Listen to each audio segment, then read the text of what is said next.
Now, delighted to welcome our next guest to the show. If you're of a certain vintage, i.e. like Mr. Kevin Kilbane, you will very much remember him as WBO heavyweight champion. And if you're catching up on your Netflix at the moment, you'll probably be seeing that Losers series, and he features in that, somewhat ironically, I think. But we're delighted to have him on the show. Michael Bentt, you're very welcome.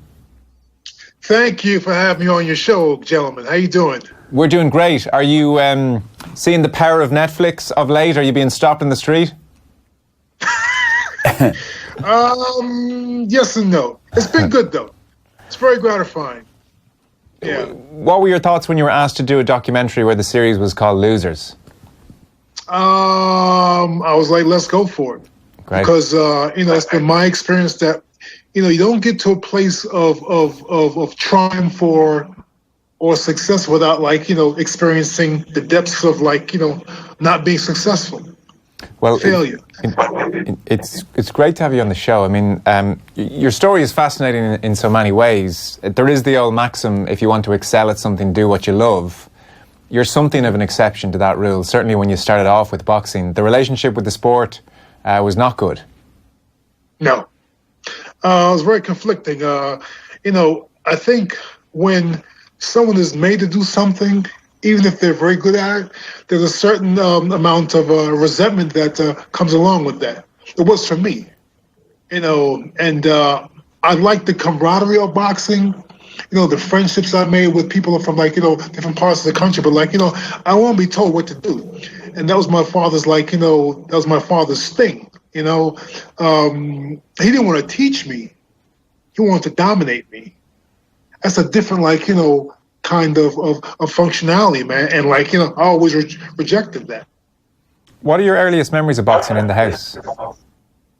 I got my earliest memory of boxing period was when I was born in London. My mom and dad's Jamaican and moved to Jamaica. And my earliest memory of a boxing image was I don't know how old I was, maybe 3 or maybe even 2-ish, 4, whatever. And there's an image of a black fighter and the white fighter fighting on black and white TV. And the white fighter has on black trunks and the black fighter has on white trunks. And years later, I did some research on that. And that was that was Muhammad Ali's fight against Karl Mühlberger. Wow. The German. Yeah. Karl Mühlberger? Yeah. Wow. That was 1967. And I was 2.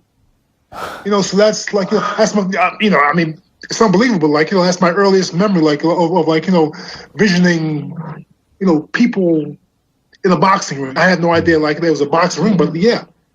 You say, Michael, sorry, you didn't really love the sport at all. But if that's one of your earliest memories, surely that was something that you were transfixed with that, and that's what drove you on. I think so. Possibly. But again, I didn't want to be told to do it. And my father, he was a taskmaster. He was look, you have to be, he couldn't express why he wanted me to do it.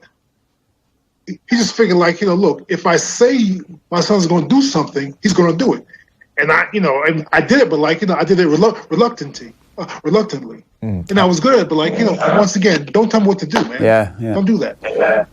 You said certainly in the documentary anyway, and in 1 or 2 other interviews, that he was living vicariously through you, which is also a very uncomfortable position for anybody with their father when it comes to sport. What age were you when you thought, I hate this, and clearly, my old man is making me do it. At the same time, I am quite good at it. It must be a source of pride as well on some level. No, it wasn't a source of pride for me because, my father always thought of me as his mascot, his little, trophy. And I resented that. I couldn't articulate that, but, I'm not some trophy just you bring around, to your friends and show off. I'm not that, your thing, but once again, I couldn't articulate that. Sure. But I thought, this degree of resentment against him. For propping me up. Yeah, you do. You have such a stellar amateur career. Yeah. You win the New York City Golden Gloves 4 times. You're a national champion 5 times. you know, so I'm kind of trying to figure out how you became so good while at the same time almost resenting the sport. There must have been pockets when you're at training, even though you're dad's mascot and even though you don't like it, there must be pockets where you're on fire and you realise you're better than everybody else in the room, and that must be incredible. Well, it wasn't incredible for me because, like, you know, I never wanted to be in the first place. But the validation I got from like great trainers, that made me feel good about myself. Even though, like, you know, I was in conflict with the sport, the validation, like, you know, and respect I got from trainers who like took me under their wing. I mean, that was huge to me. That was huge. And, like, you know, that's what I was looking for. If my father would have said, look, Mike, you know, I love boxing and I've always wanted my son to be a boxer. You know, I get it's frustrating and it's painful at times, but, like, you know, do it for me, like, you know, and like, you know, and I love you. But, like, you know, his thing was like, you know, you have to do this thing. If not, I won't love you. And he expressed that to me, not in words, but, like, you know, his actions. I remember, like, you know, one time I was 10 years old, and first time I started boxing, and after maybe 9 months, I came home. I cut school that day. I remember specifically I cut school, and because I knew, like, you know, something bad was going to happen. So I go home. I said, Dad, I don't want to box anymore. And this man, like, you know, he broke the rabbit ear antenna off the TV thing and beat me with it. But, like, I knew, like, you know, that was going to be a result of it. But I still accepted that fate anyway because I'm not going to do anything that, like, you know, that I don't want to do. During your time, though, Michael, when you were winning all those, you know, distinguished titles through your amateur career, what was he saying to your father during the spell when you were coming back victorious? He was on fire. He was proud. He was like, you know, my father is a very I see people like him as being very insecure. You know what I mean? And he can't read or write. You know, he's a functional illiterate, but he's genius. You know, he's a charming guy, like handsome guy, blah blah blah. He would like walk into a room and charm the whole damn room. You know, men and women. You know, so, like, you know, he had that. He's very charismatic. But like, he was also, like, you know, he was a force of nature in terms of, like, you know, how we express. Everything had to be his way, you know, and you do not go up against, like, you know, his way. And I was in conflict with that. But the reason why I was so successful as an amateur boxer was because of the camaraderie and because of the coaches who, like, you know, said, no, dude, you have talent. And, you know, I believe in your talent. And they put their stamp on me. You know, and when you receive that, I'm not trying to, like, you know, please my father.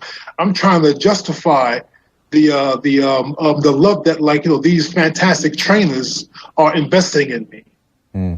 I'm like, great, okay, I got it. Yeah, okay, got it. I'll do it for you, but not for my father. No. How was your relationship with your father then as adult years went on? Like, did that relationship break down, or was it okay, or it doesn't sound like the most sustainable kind of relationship in some respects? No. When I moved to LA, 2000, you know, he came down to visit me. This is after we did the Ali film. Yeah. And you know, I had a friend, the rapper Heavy D, who passed away in 2011. You know, Heavy D was a friend of mine. I met Heavy D on the set of Ali. And I started training Heavy.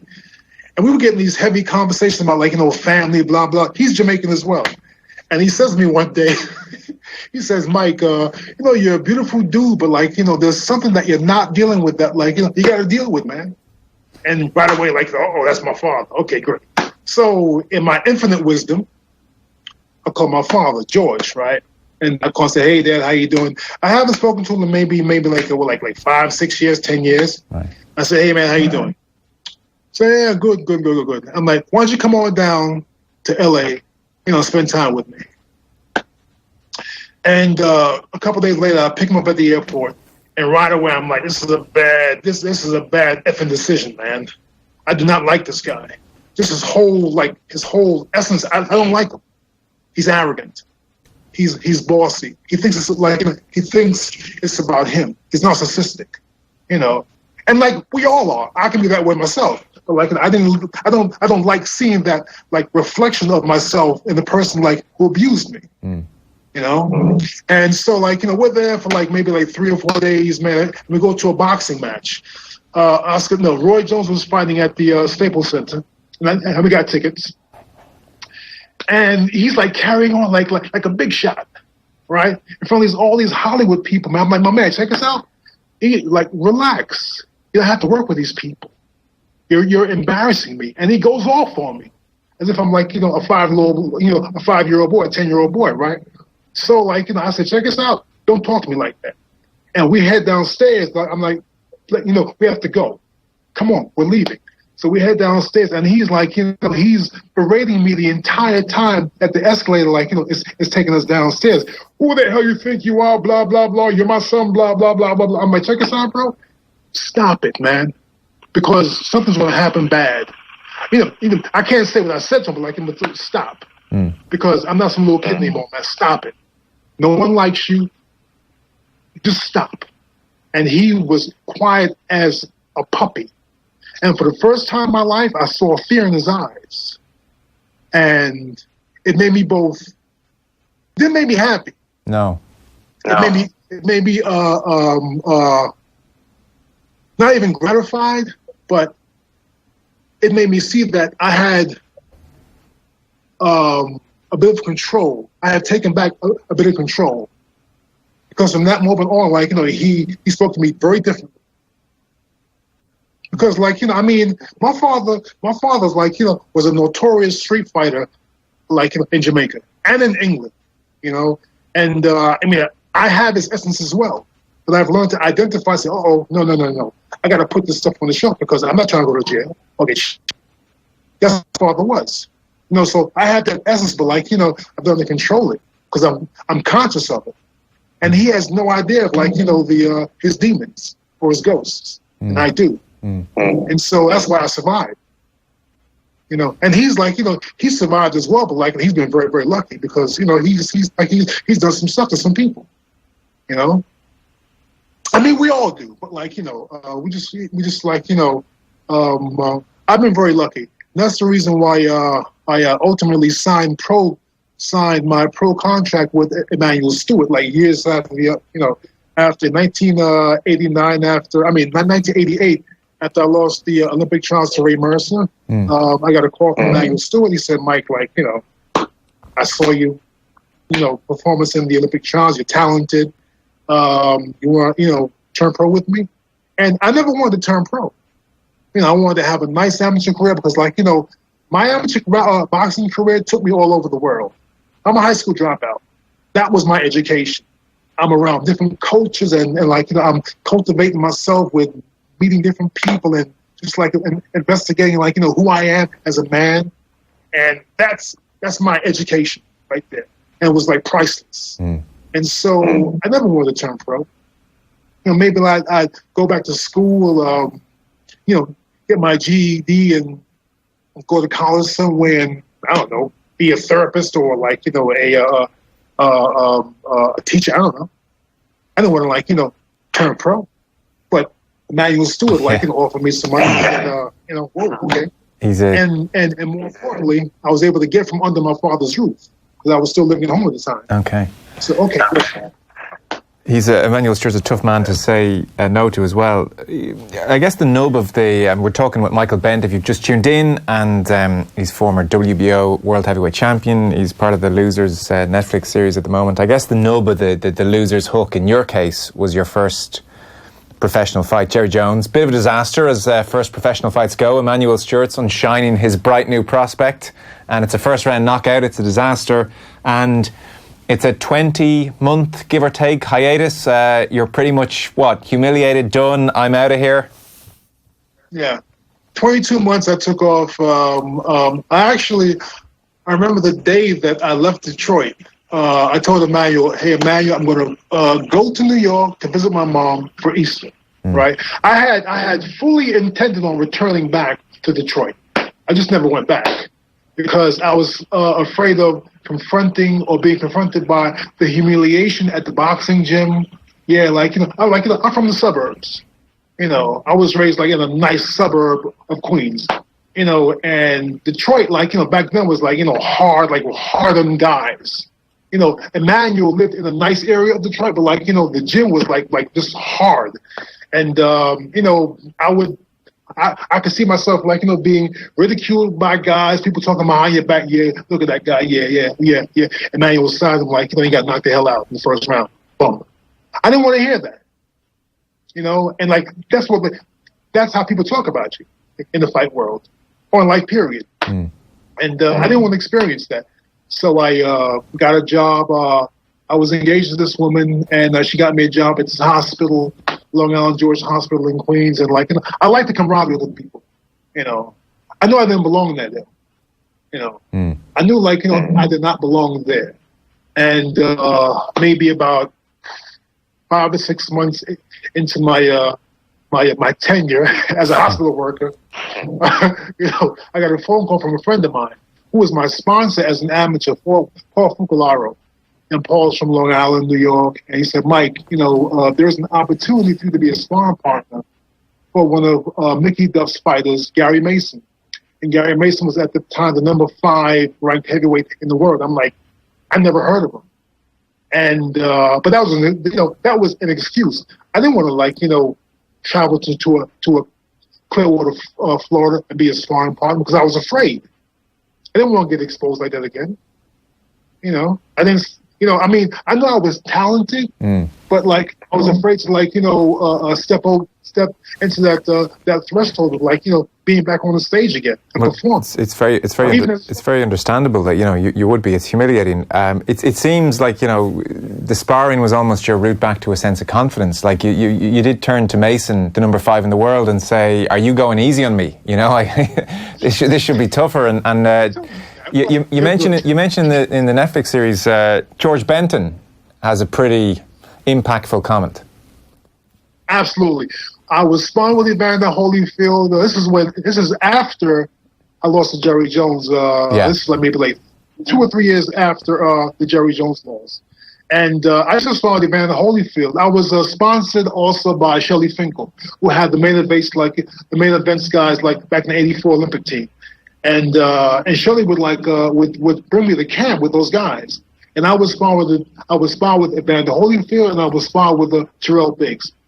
I had an easier time with Terrell Biggs, but when I sparred with Evander Holyfield, he would chew me up like Pac-Man, and I always left the ring thinking, what the hell did I do to this guy? Why does he not like me? But he would beat my behind.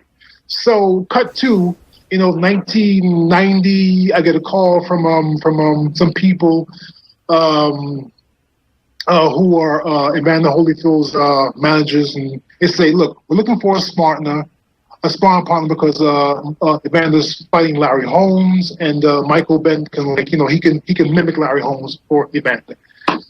I said, "Great, I'm doing it." Hop on a plane, go to Houston, Texas, where Evander's camp was, and I didn't have a chip on my shoulder, but I had something to prove. Because once again, I got knocked out my first pro fight. I was the guy as an amateur, talented, had all the dots were connecting for me.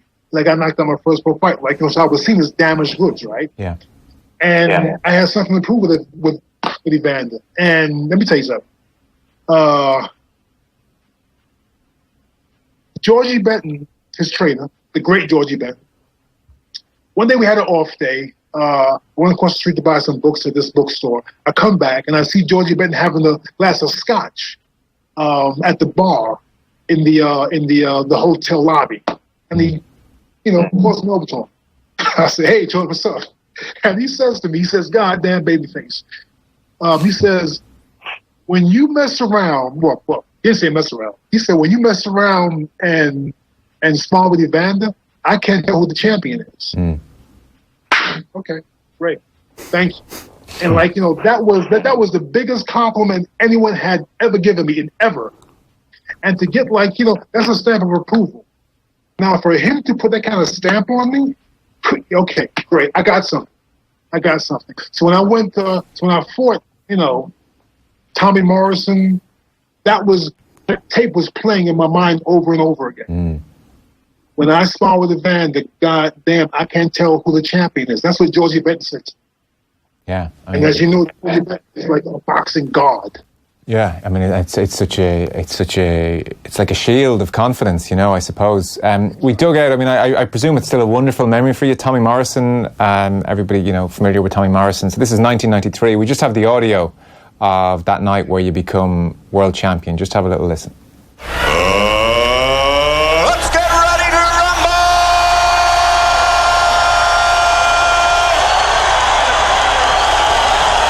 Well, rounds of boxing for the WBO Heavyweight Championship of the world. Oh, Tommy stunned by a right hand, and down goes Morrison. He has been plagued by a weak chin.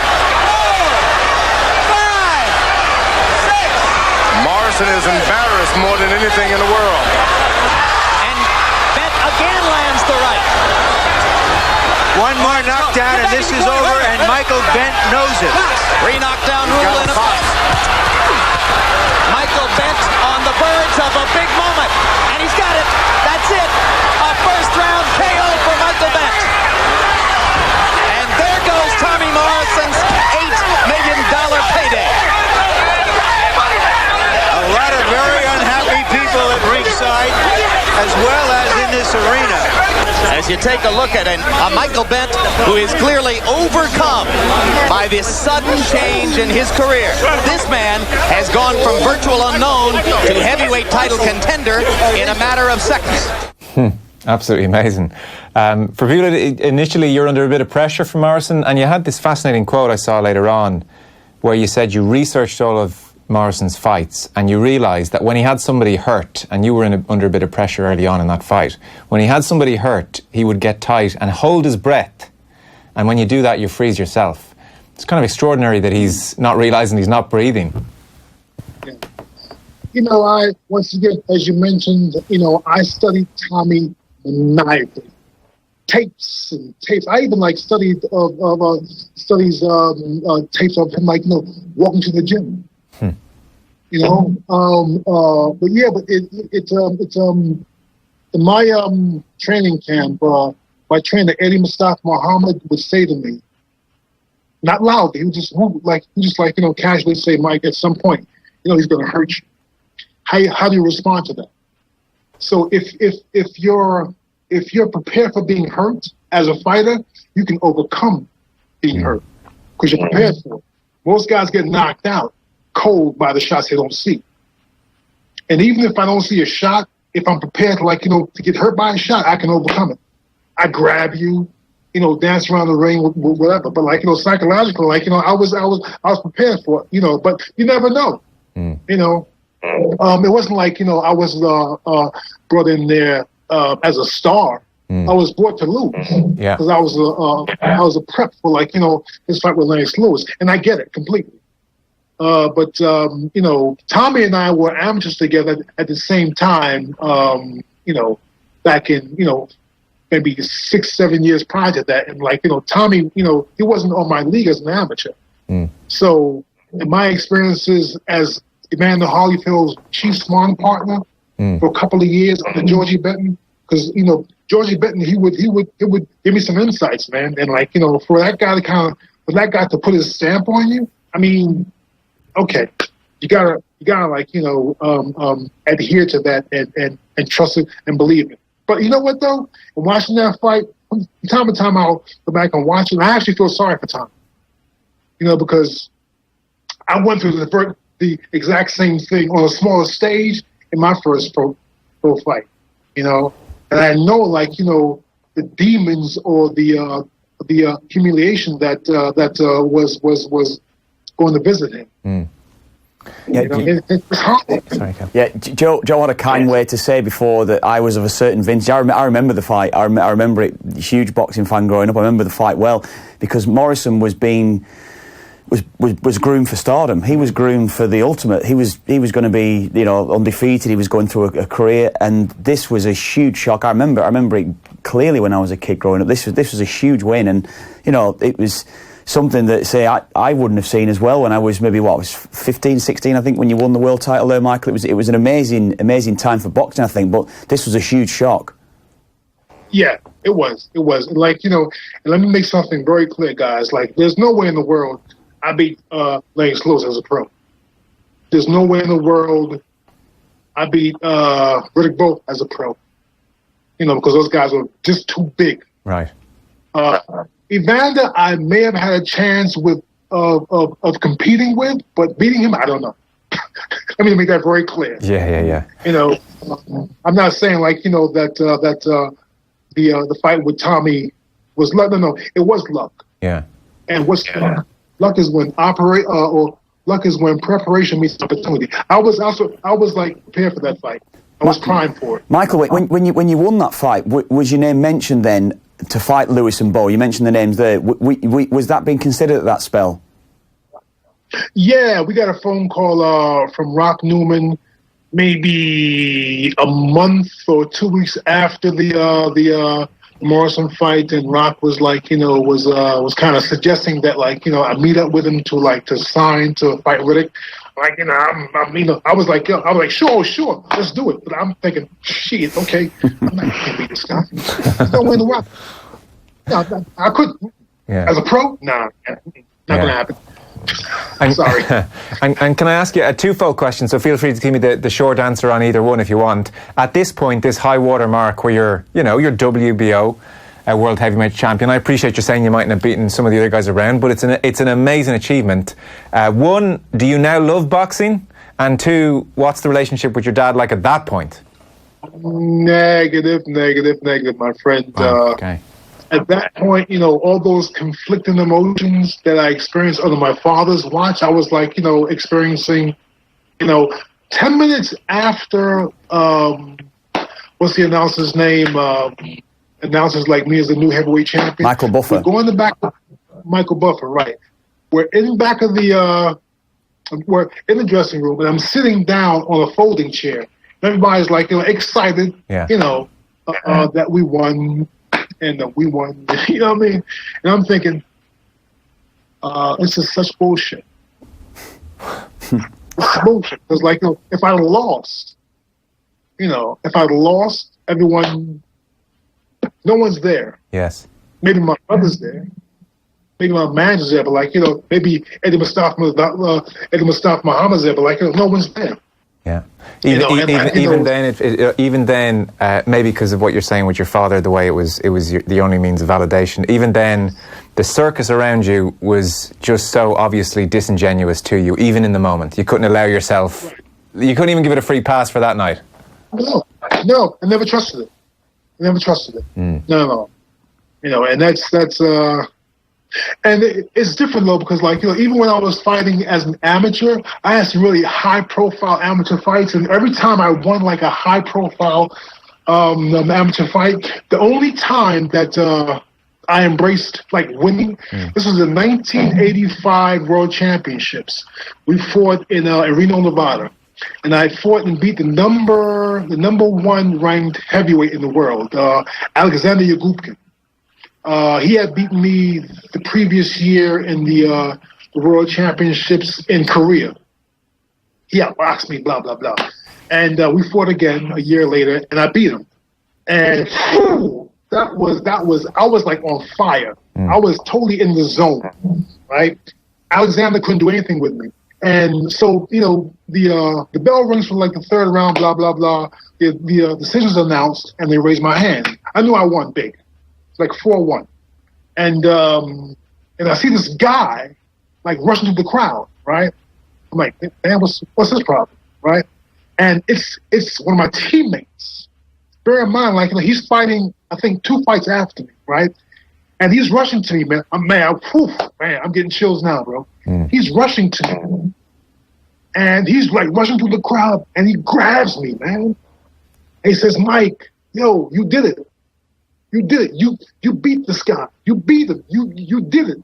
And dude, that's the only time anyone has ever expressed that kind of love for me. Post victory or defeat. And this guy was beautiful, man. Lauren Ross, and it was Lauren Ross. Right. And he was our captain of that team. Yeah. And yeah. And okay, your father we've kind of talked about a lot, but were there no other people in that changing room after the fight who genuinely loved you? I mean, I'm sure they did, but they didn't know how to express it. Right. Because boxers just very stoic. Tough guy, blah blah blah. Even the boxing trainers, they can't express love. Although outside of Lauren Ross, I got knocked out in the 1983 Golden Gloves finals. Golden Gloves semifinals. I was fighting at super heavyweight because, at that point they didn't have the 201 and super heavyweight weight class. So, in my infinite wisdom, I entered as a super heavyweight. Bad idea, man. I get knocked out by a guy named bad idea, horrible idea. I get knocked out by a guy named Ronald Turner, who I knew from my early days in boxing. I weighed maybe 187 pounds. Ron was 215, blah blah blah. Overhand, right hand, boop, blink, I'm out. Yeah. I'm out. And humiliation, right? The clincher is that he had knocked out my brother the previous week, because my brother also fought a super heavyweight. Right, my brother Winston. Yeah, and my father went ballistic in the locker room. What's that? That's just what are you mad about, man? You didn't get knocked out. So you care so much about your name that you don't care about how your sons are feeling emotionally. But I get it. He's from the generation that can't really express. He's from a generation that only have two modes of expression: silence and rage. You know what I mean? And so that night we board the train to go back to Queens, and I'm sitting a few feet away from my father, opposite him on the train, and through the train comes Al Gavin. I don't know if you're familiar with Al Gavin. He was a legendary cut man for professional boxers and amateur boxers. Right. And Al Gavin walks past my father because he was in the locker room as well. And Al was a really conscious guy, Irish guy, blah blah blah. But he was very conscious, man. And he walks past my father, man, and he leans over and says, "Hey, listen, pick your head up. One of these days you're going to win more than one Golden Gloves. One of these days you're going to win one Golden Glove. You're going to win. Yeah. One of these days." And the clock is ticking here. We've taken up more than enough of your time. The subsequent defeat to Herbie Hyde, I think people are familiar with the story and the damage to your health, and you were in a coma while the swelling in your brain went down. And it's is that a difficult thing to even talk about and remember? And is that still raw and awful, or is that something that you've dealt with? I don't know what that's like for a fighter to go through all of that. That's well, I think that it would be difficult for me if I hadn't replaced something that I didn't love anymore, with something that I do love. Yeah. You know what I mean? Does that make sense? Yes. Yeah. I don't think you can never replace your happiness, but you can replace something that you love with something else you love. So that doesn't define me. I mean, it happened. And good for Herbie. And Herbie High sent me a text the day after the premiere of the episode was shown. He said, "Mike, hey man, check us out. I'm proud of you, bro." That's huge. Boxers don't do that. They don't do that. Yeah. I'm very gratified. Well, ultimately, the reason that it's strange that your documentary is part of that Losers series is not that you were WBO champion. I mean, very clearly, that's not the reason. The reason is that in life, you're anything but. This level of reinvention. People, if they go back and have a look at Ali with Will Smith, they will recognise Sonny Liston suddenly. Collateral, you seem to have a thing with Michael Mann going on. $1 Million Baby, you've been a part of. Public Enemies. An extraordinary kind of level of reinvention, working with high caliber people as well. You made a really interesting comment in the piece where you said, "I suddenly found myself so much more comfortable around creative people as opposed to the fighting types. You seem to have almost found your people in this second act. Yeah, I find that creatives and boxers are creatives as well, but they have to learn to switch on another gear. You know what I mean? Go inward instead of outward. But I just fell in love with the whole process and what they mean and how they express themselves and how they admit their stuff. So we got stuff, right? And the actor is allowed to say, hey, this is my stuff, deal with it. But the boxer has to put the mask on, the mask of vulnerability. And most people don't realize that every boxer that ever fought is hyper sensitive. That's why you fight in the first place. Mike Tyson is a ball of he's like a system of wires that's highly sensitive. We have to come back. Whether we want to box or not, we have to be sensitive. Have you been surprised at the level of success, and that you've been working for a number of years now, and you've been accepted, and you've been given opportunities? Because it's not like Hollywood has the reputation for suddenly being a bastion of sense as opposed to pro sport. Right. No, I've just been lucky. I've had some great mentors. I've had people. I just bumped into people who believed in me. Tom Hauser, this fantastic writer from New York, wrote this book on Muhammad Ali. Then Bryn Butler, Michael Mann, Ron Shelton, Fred Byrne. I mean, I'm just lucky, and I work really hard.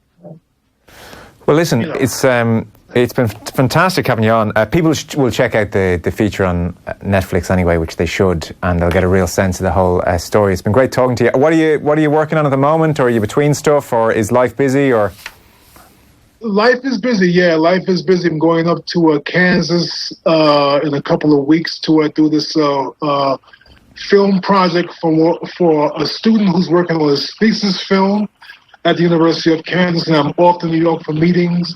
And in the midst of pitching a pilot, so things are exciting. Great. And also, we're trying to navigate the speaking engagement space as well. Great. Okay. Yeah. Well, listen, phenomenal stuff, and thanks so much for your time. We really do appreciate it. It was great having you on, Michael Bentt. Thanks so much. Thank you.